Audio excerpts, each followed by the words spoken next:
fibromialgia, o que a gente já sabe e o que a gente ainda precisa descobrir e estudar mais na ciência para desenvolver novos tratamentos.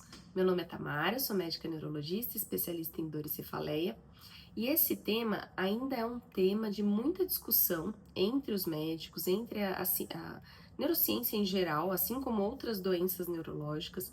Por quê? Nós ainda temos muitas dúvidas em relação ao que causa a fibromialgia, de que forma exata ela acontece.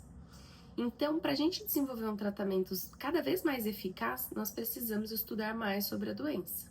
Mas a gente tem algumas certezas já em relação a isso. A gente sabe que a fibromialgia não é uma doença do músculo diretamente. A gente sabe que ela não é uma doença inflamatória, que ela não tem um padrão imunomediado. Então, nós temos uma doença que ela é do processamento da dor. O que isso representa? Ela é uma alteração das conexões cerebrais de transmissão de dor.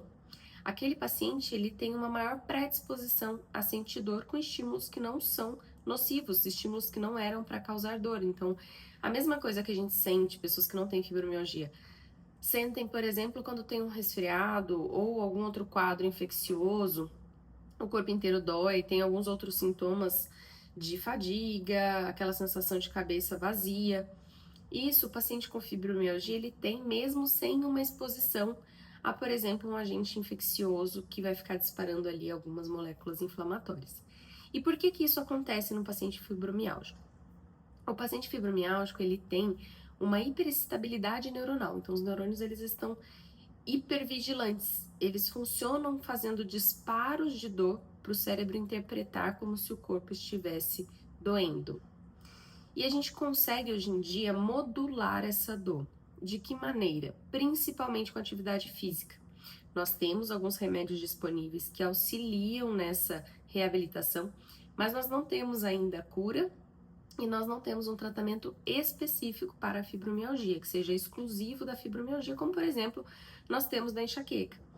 E assim como a enxaqueca, a fibromialgia é considerada uma doença, uma dor nociplástica. O que isso significa? Que não tem nenhuma lesão estrutural. Nós não temos ali um tumor, nós não temos um processo infeccioso, nós não temos nenhuma alteração direta. E sim no processamento em todas as vias de dor.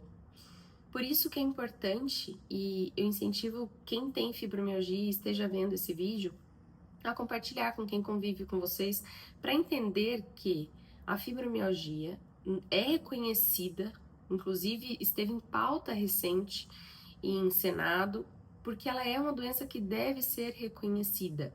Por quê? Dessa forma a gente consegue intervir de uma forma mais eficaz, disponibilizar terapias para os pacientes que precisam. Esse é o principal objetivo. Então, a gente precisa entender que aquele paciente, ele sente a dor e a gente precisa criar mecanismos que levem esse paciente a reabilitar e transformar essa qualidade de vida. Porque o paciente com uma dor crônica, ele tem a tendência a achar que o movimento vai piorar a sua dor. Mas a gente precisa ir aos pouquinhos e o estímulo de atividade física não vai ser o mesmo de uma pessoa que não tem fibromialgia.